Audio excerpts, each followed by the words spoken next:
भगवान परशुराम मातृभक्ति, प्रतिशोध और धर्मयुद्ध की गाथा। महेंद्र पर्वत की गोद में, जहां प्रकृति का सौंदर्य अपनी चरम सीमा पर था, वहीं महान ऋषि जमदग्नि अपनी पत्नी रेणुका और पुत्रों के साथ तपस्या में लीन रहते थे।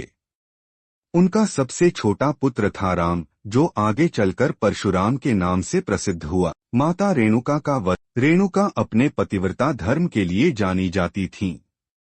वे इतनी पवित्र थीं कि उनकी तपस्या से वे बिना किसी साधन के नदी से जल लेकर आती थीं।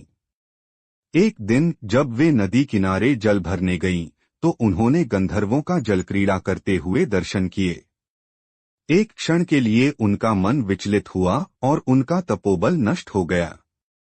जब वे खाली हाथ आश्रम लौटीं, तो ऋषि जमदग्नि ने उनके चित्त की अस्थिरता को भांप लिया।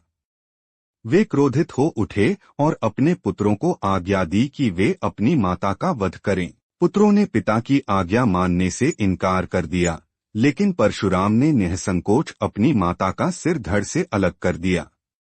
पिता की आज्ञा पालन करने के बाद जब ऋषि जमदग्नि ने परशुराम से वरदान मांगने को कहा, तो उन्होंने अपनी माता को पुनर्जीवित करने की मांग की। उनकी श्रद्धा और तपस्या के कारण रेणुका देवी पुनः जीवित हो उठीं। परशुराम धरती पर वैदिक संस्कृति का प्रचार प्रसार करना चाहते थे। कहा जाता है कि भारत के अधिकांश ग्राम उन्हीं के द्वारा बसाए गए हैं, जिसमें कोंकण, गोवा एवं केरल का समावेश है। पौराणिक कथा के अनुसार भगवान परशुराम ने तीर चलाकर गुजरात से लेकर केरला तक समुद्र को पीछे धकेलते हुए नई भूमि का निर्माण किया था, और इसी कारण कोंकण, गोवा और केरला में भगवान परशुराम वंदनीय है।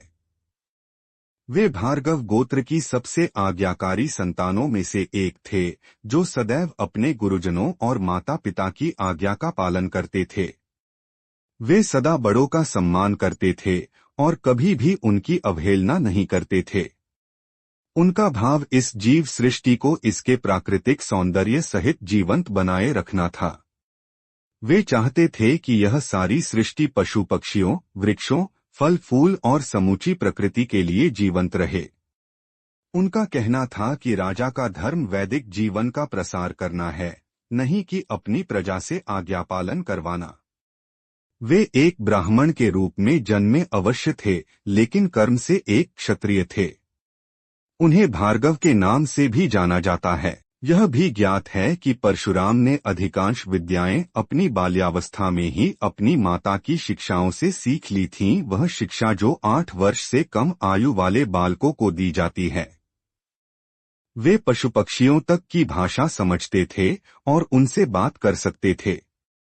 यहाँ तक कि कई खूंखार वनैले पशु भी उनके स्पर्श मात्र से ही उनके मित्र बन जाते थे। दोस्तों, कर्ण को यह ज्ञात नहीं था कि वह जन्म से क्षत्रिय है। वह सदैव ही स्वयं को शूद्र समझता रहा, लेकिन उसका सामर्थ्य छुपा न रह सका। उन्होंने परशुराम को यह बात नहीं बताई कि वह शूद्र वर्ण के हैं, और भगवान परशुराम से शिक्षा प्राप्त कर ली। किंतु जब परशुराम को इसका ज्ञान हुआ, तो उन्होंने कर्ण को यह श्राप दिया कि उनका सिखाया हुआ सारा ज्ञान उसके किसी काम नहीं आएगा, जब उसे उसकी सर्वाधिक आवश्यकता होगी।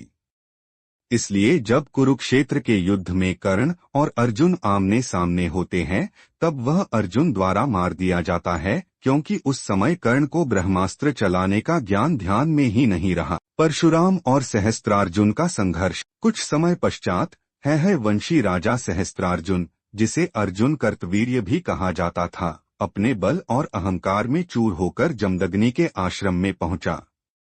वह ऋषि के आश्रम में कामधेनु गाय को देखकर मोहित हो गया और उसे बलपूर्वक हड़प लिया। जब परशुराम को इस अन्याय का पता चला, तो वे क्रोधित होकर सहस्त्रार्जुन की राजधानी महिष्मती पहुंचे। सहस्त्रार्जुन हजारों भुजाओं वाला महाबली योद्धा था, लेकिन परशुराम ने अपने परशु फरसे से युद्ध किया और उसकी समस्त भुजाओं को काटकर उसका वध कर दिया। इस घटना के बाद परशुराम ने प्रतिज्ञा ली कि वे पृथ्वी को क्षत्रियों के अभिमान और अधर्म से मुक्त करेंगे। क्षत्रियों का सहारा। सहस्त्रार्जुन के वध के बाद उसके पुत्रों ने प्रतिशोध की आग में जलकर परशुराम के पिता ऋषि जमदग्नि की हत्या कर दी। जब परशुराम को यह ज्ञात हुआ तो वे क्रोधित हो उठे और उन्होंने अपने फरसे से 12 बार धरती को क्षत्रियों से मुक्त करने का संकल्प लिया। उन्होंने एक एक कर अधर्मी राजाओं और उनके कुलों का संहार कर दिया। इस प्रकार परशुराम केवल एक महान योद्धा ही नहीं बल्कि धर्म और सत्य के रक्षक भी बने। उन्होंने शक्ति का प्रयोग अधर्म के नाश और धर्म की स्थापना के लिए किया। उनके पराक्रम और तपस्या की गाथाएं युगों युगों तक अमर रहेंगी। दोस्तों, अगर वीडियो अच्छा लगता है तो शेयर जरूर करें। जय श्री कृष्णा, जय द्वारकाधीश।